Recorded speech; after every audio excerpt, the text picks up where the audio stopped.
Fala pessoal, bom demais? Mais uma aulinha agora de probabilidade. Então galera, a gente vai introduzir um conceito novo aqui, que é uma nova matéria. O que é esse conteúdo de probabilidade é algo assim não tão simples de se entender, porém a ideia é simples. Algo mais subjetivo, algo mais voltado aí, tem que pensar um pouquinho, as contas são quase nenhuma. Porque qual que é a ideia desse conteúdo? A ideia da probabilidade é a gente saber fazer um certo cálculo para mexer com eventos que a gente não tem controle. Eventos que a gente não sabe se dizer certamente se vão acontecer ou não, que é bem provável de se acontecer. E certos acontecimentos têm mais chance de acontecer do que outros, mas são todos ingarantidos. Tanto que é algo na matemática que a gente mexe muito com incerteza, é mais voltado para a estatística, que vão se dizer as coisas que se podem acontecer ou não. Então é totalmente assim, imprevisível. As coisas podem acontecer ou não podem acontecer. Então é algo que a gente não vai ter total controle. Mas é algo que assim, se tem mais chances de acontecer, a gente pode até pensar que provavelmente vai acontecer melhor. Então, para se dizer que tem mais chance de acontecer, eu tenho que dizer uma conta. Eu tenho que dizer que é mais provável, que a probabilidade de tal coisa acontecer é maior devido ao quê? Então é esse estudo que a gente baseia mais.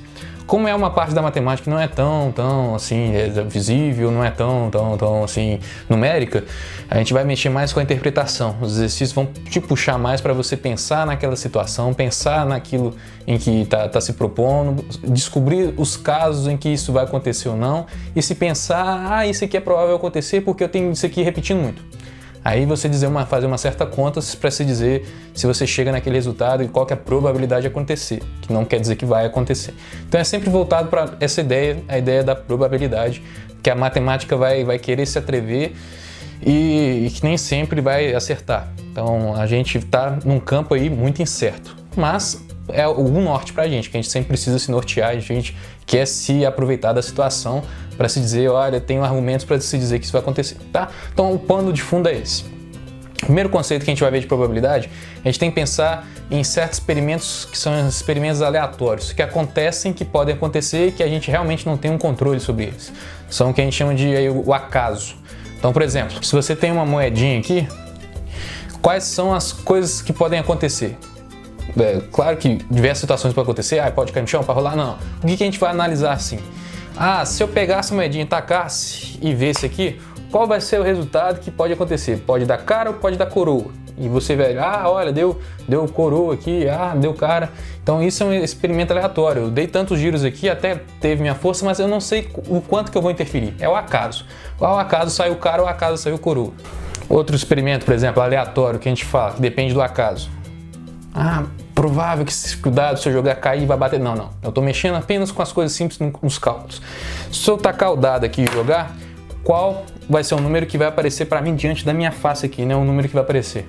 Então, por exemplo, quais são os números possíveis de se acontecer? Pode cair o 2, pode cair o 3. Eu tenho total controle na minha mão. Esse dado não é um dado viciado, dado ladrão, que sempre vai cair o mesmo número. É um dado que é super aleatório. Dependendo do jeito que eu jogar aqui, pode cair o 6. Dependendo do jeito que eu jogar aqui, pode cair o 5. Qual que é a probabilidade disso acontecer? Qual que é a probabilidade de eu tacar o 5 e cair o 5 de novo? Entendeu? Então são eventos que eu não tenho total controle. Eu posso fazer a força de jogar, mas um acontecimento é diferente do outro, totalmente independente da forma que eu estou jogando. São os experimentos que a gente vai mexer mais. Experimento aleatório que a gente chama. Um outro também que é muito comum, que eu vou te perguntar muito, se estou no meio do baralho aqui, olha, se eu pegar uma carta e essa carta ser um rei de copas, qual que é a probabilidade disso acontecer? E no caso aqui eu peguei um zap, qual que é a probabilidade disso acontecer no truco, né? Quem dera, né? No truco você aumenta a probabilidade se você roubar, né? Mas está num jogo honesto, está num jogo simples, na hora que está dando as cartas, qual que é as chances de aparecer um zap? E isso é muito interessante quando você for pensar ali para um poker e para jogadas e tal, mas ainda assim é probabilístico. Qual que é a chance de eu tirar uma carta aqui que seja de copas? Qualquer uma de copas, qual que é a porcentagem disso? Já fica mais fácil que tirar apenas um rei de copas, você tem muitas cartas aqui. Então a gente vai trabalhar mais com esses casos, esses experimentos que a gente chama de experimentos aleatórios, mexendo ao acaso. Então a primeira parte, nesse caso de experimentos aleatórios e ao acaso que vai se tornar, dentro dessa filosofia, a gente tem um termo que a gente precisa saber bem. Esse termo se chama amostragem. Ele é dado pelo símbolo de ômega aqui, que é como se fosse essa chave de cavalo. A amostragem são as possibilidades que nós temos. Por exemplo, Se eu pego o dado e jogo o dado, ele vai me dar sempre um resultado para cima, porque o meu interessante é olhar a superfície dele. Mas quais são os valores que ele pode me dar? O dado não vai de 1 a 6? Então ele pode me dar 6 valores no total. Então minha amostragem tem 6 valores. Quais são? 1, 2, 3, 4, 5, 6, mas no total são 6 valores. Então essa amostragem é de 6, esse ômega seu é de 6, mas quais são? Eu estou fazendo essa distinção porque vai ter momentos em que a gente só vai precisar apenas saber a quantidade de pessoas, quantidade de casos possíveis, quantidade de possibilidades. Mas vai ter situações que eu vou precisar saber quais são cada caso da amostragem, porque vai ser importante saber para saber, então isso aqui é mais provável de acontecer e tudo mais. Por exemplo, se eu jogo um dado aqui, qual que é mais provável de cair? O 1, o 2, o 3, todos têm a mesma chance? Então por isso que eu preciso saber quais são, entendeu? Tudo vai depender da situação, mas a minha amostragem tem 6 números, porque são 6 números possíveis, e quais são? 1, 2, 3, 4, 5, 6 que um dado pode me oferecer, tá? Aí se eu taco 2 dados, se eu tacasse 2 dados então, estão vendo que aí vai aumentar. Se eu taco 2 dados, taco um e taco o outro. Você tem aqui 2 valores possíveis, o que o primeiro dado te deu e o que o segundo dado te deu. A sua amostragem, a sua quantidade de casos de números possíveis aumentou, por quê? Vamos supor que caia o número 1 e caia aqui o número 2. Caiu o número 1 aqui e o número 2. Pode cair o 3 aqui? Pode cair o 4, pode cair o 5, pode cair o 6. Então só cair no número 1 aqui pode cair 6 números. Se cair o número 2 aqui, pode cair aqui 6 números. Então tá vendo que se cair 6 números aqui, eu tenho outros 6 números para acompanhar. Então no total, 6 vezes 6, eu tenho 36 casos possíveis de se acontecer. De quais são esses resultados? O resultado pode ser 1 e 1. Pode ser 1 e 2, 1 e 3, 1 e 4, 1 e 5, 1 e 6. Pode ser 2 e 1, 2 e 2, 2 e 3, 2 e 4, 2 e 5, 3 e 3, 4 e 5, 5 e 6. Tá vendo que são muitos? São 36 no total. Mas quais são? Estão vendo que é um par ali? Então eu estou multiplicando esses valores. 6 com 6 estão me dando 36 casos possíveis. Que podem ser diversos casos, né? Então tá aumentando. E, por exemplo, se eu te perguntasse, quantos são, então, aqueles casos que são pares? Que são iguais, cair iguais. Quais as chances disso acontecer? Olha, eu sei que eu tenho, por exemplo, 36 casos possíveis de se cair. Caiu aleatório aqui, caiu 1, caiu 2, com 2 aqui, tá caindo. Mas aqueles que... Quais são aqueles que são iguais, né? Caiu aqui 1, 2, 2, 3, 3, 4, 4, 5, 5, 6, 6. Tem 6 casos de quantos possíveis? 36. É mais ou menos essa roupagem que a gente vai precisar pensar. Só que tô te lembrando que quantos são? 36. Quais são? 1, 2, 1, 3, 1, 4, 5, 6, 5, 4, 5, 2, 1, 7. Não? Porque dado vai até 6. Tranquilo? Então, tamo indo. Num baralho, eu preciso que você saiba um pouquinho de malandragem aqui. O baralho eu tenho aqui 4 naipes. Naipes são os estilos da carta, pode ser de ouros, pode ser de espadas, pode ser de copas, que é o coraçãozinho, ou pode ser aqui, cadê? De paus, que é a florzinha, tá? São sempre 4 naipes, 2 vermelhos, 2 pretos, e cada naipe, ou seja, o ouro, por exemplo, aqui, cada naipe, ele tem 13 cartas no total, que vai do As, que é como se fosse 1, 2, 3, 4, 5, 6, 7, 8, 9, 10. Depois tem o Rei, Dama e Valete. E só, acabou, tá? Acabou. Coringa não. Então a gente tem aqui sempre 4 naipes, com 13 cartas cada naipe. Por quê? Se eu te perguntar assim, qual que é a amostragem daqui das cartas? Ou seja, quantas cartas eu tenho no total? Eu tenho 13 vezes 4, 52 cartas no total se eu estiver olhando para o baralho todo.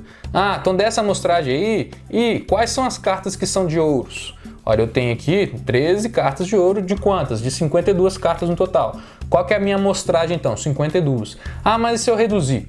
Considerando apenas as cartas de ouros, então estou pegando apenas 13 cartas só, são todas que são ouros. Quais é a chance de eu tirar aquela que seja par? Então já está mexendo aí com a probabilidade. Então estou vendo que essa primeira parte é só pensar em amostragem. Amostragem são os casos possíveis de acontecer. Tudo vai depender da pergunta, do como que eu estou te perguntando. Se eu pergunto uma moeda, por exemplo, Qual é a sua amostragem? Olha, pode sair cara, pode sair coroa. Eu tenho eu tenho duas possibilidades, então eu tenho no total uma amostragem de 2, né? Ah, eu estou mexendo com um dado. Um dado só me fornece 6 números, então minha amostragem é 6. E se eu estou com 2 dados? Os dois de uma vez juntos me fornecem 36 dados, 36 valores, porque um depende do outro, é 6 com 6 ali. Ah, isso eu estou mexendo com carta. Um baralho inteiro tem 52 cartas. Cada bloco de carta aqui, cada naipe tem 13 cartas, são 4 naipes. Ah, e se eu tivesse com 2 baralhos? Entendeu? Vai sempre depender da pergunta, a sua amostragem. Ah, saindo desse mundo de jogos, né? Vamos mexer aí com, por exemplo, a probabilidade de se encontrar homens aqui em Belo Horizonte.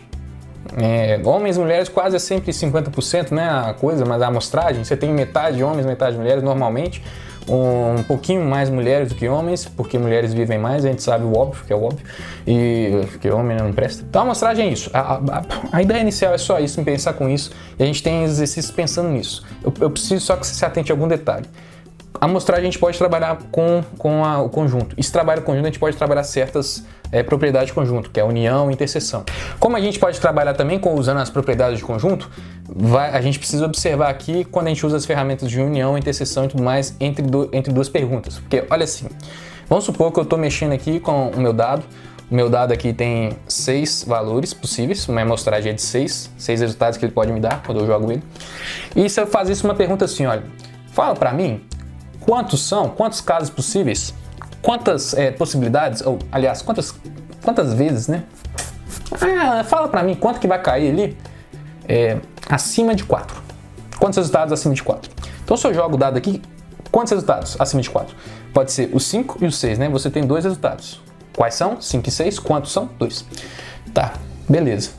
E se eu te perguntar assim, e se eu quisesse os pares? Os pares, tranquilo, pode cair 2, 4 e 6. Aí se eu tivesse fazesse uma pergunta maliciosa no sentido de unir os dois grupos, no sentido assim, olha, quantos são acima de 4 e que são pares ao mesmo tempo, simultaneamente? Ou reformulando isso, como vai vir nesse exercício, quantos são pares e são acima de 4? Olha, são pares, quem são os pares? 2, 4, 6. Acima de 4, apenas os 6. Então apenas os 6 que se encaixam nessa resposta, que é acima de 4 e ao mesmo tempo é par. Em termos de conjunto, fica assim, o conjunto A é aqueles que são acima de 4, o conjunto B é aqueles que são pares. Eu estou olhando, eu quero que seja par e seja ao mesmo tempo acima de 4, ou seja, eu tenho A e B ao mesmo tempo, as duas situações acontecendo ao mesmo tempo. Quem é que satisfaz a situação, que é par e acima de 4 ao mesmo tempo? A gente sabe que é o 6, né? Que é o 6. Matematicamente falando, o que eu estou pegando? Eu estou pegando a interseção dos dois, porque é os dois ao mesmo tempo. Quem tem em comum os dois ao mesmo tempo? E a gente sabe que é o 6. Então, matematicamente, é isso aqui. Em termos de conjunto, então, a gente tem a interseção deles, que é o 6. Isso eu preciso que você tenha esse cuidado nesse tipo de exercício que façam perguntas simultaneamente, um e o outro. E se eu pensasse assim, quantos são pares ou são acima de 4? Esse ou ali muda a situação, porque esse ou pode ser tanto um quanto o outro. Então vai haver ali, na verdade, uma união entre eles. Eu posso pegar todos os pares, quantos são pares, ou então são acima de 6, ou são acima de 4. Quantos são pares? Bom, eu tenho 2, 4, 6, eu tenho 3 pares. Quantos são acima de 4? 5 e 6. Quais são? Então, os pares ou acima de 4. Pode ser o 2, pode ser o 4, pode ser o 5, pode ser o 6. Depende da situação, né? Então, nessa situação que eu estou pegando, a união. Então, se eu faço a pergunta ali, quantos são pares ou quantos são acima de 4? Se você for olhar em quais são, a sua resposta dá certinho. Quais são? O 2, 4, 5 e o 6. Se eu for olhar quantos, eu tenho que tomar muito cuidado com quantos. Porque se eu olho assim, olha, quantos elementos eu tenho A? Eu tenho 2 elementos. Quantos elementos eu tenho B? Eu tenho 3. Então é só somar, né? Então eu tenho 5 resultados possíveis, né? Que atende a resposta de quantos são pares ou acima de 4. Não é. Apenas 4 valores. Por quê? Porque eu tenho 6 repetindo. Então isso aí vai me dar um bug quando eu tiver os exercícios um pouquinho mais complexos.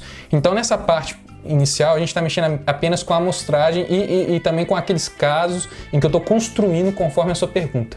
Então A gente vai fazer bastante exercício disso, mas fica muito, mas muito esperto, porque se você tem elementos repetindo nesses conjuntos, ele não conta na quantidade. Porque saber quantos são vai ser o primordial para a gente calcular a probabilidade disso acontecer. A probabilidade não vai querer saber muito bem quais são, mas às vezes saber quais são me ajuda a estar no caminho para saber quantos são. Então, só repetindo, só recapitulando aqui tudo que a gente viu nessa parte aqui. Olha. Nessa parte eu posso usar a probabilidade como conjunto. Eu posso usar o conjunto do meu interesse. Então, por exemplo, estou olhando os pares, estou olhando os ímpares, estou olhando acima de 2, estou olhando os que são 3, menor que 3. Então, tudo é um conjunto de valores possíveis, dependendo da sua situação, da sua amostragem. Usamos aqui o dado como exemplo. E eu posso usar a complementação, eu posso usar ali ferramentas entre dois grupos, entre dois conjuntos. Porque eu estou fazendo duas perguntas ao mesmo tempo. Então, por exemplo, se eu pego os que são pares e que são acima de 4. Estou olhando para os dois ao mesmo tempo. Quem é par e que está acima de 4, que atende a situação num dado. Aí você sabe que é apenas o 6. Então, o que você está pegando? Conjunto A, interseção com o conjunto B. E se eu pegasse, então, quantos são pares ou são acima de 4? Quantos são pares? São 3 números pares. E quantos são acima de 6? Acima de 4? São 2, né? Porque eu tenho o 5 e o 6. No total, quantos então eu tenho? Eu tenho o 2, o 4, o 5 e o 6. Olha que o 6 repetiu. Então, quantos são no total? São 4. Não são 5, porque somar... É só para pegar aqui. É um detalhezinho que eu preciso muito que tenha essa sensibilidade. Tá bom? Então, galera, é isso aí. Mais um pouquinho. Vamos matutar com os exercícios, tá bom? Valeu. Fique em casa. Vou fazer...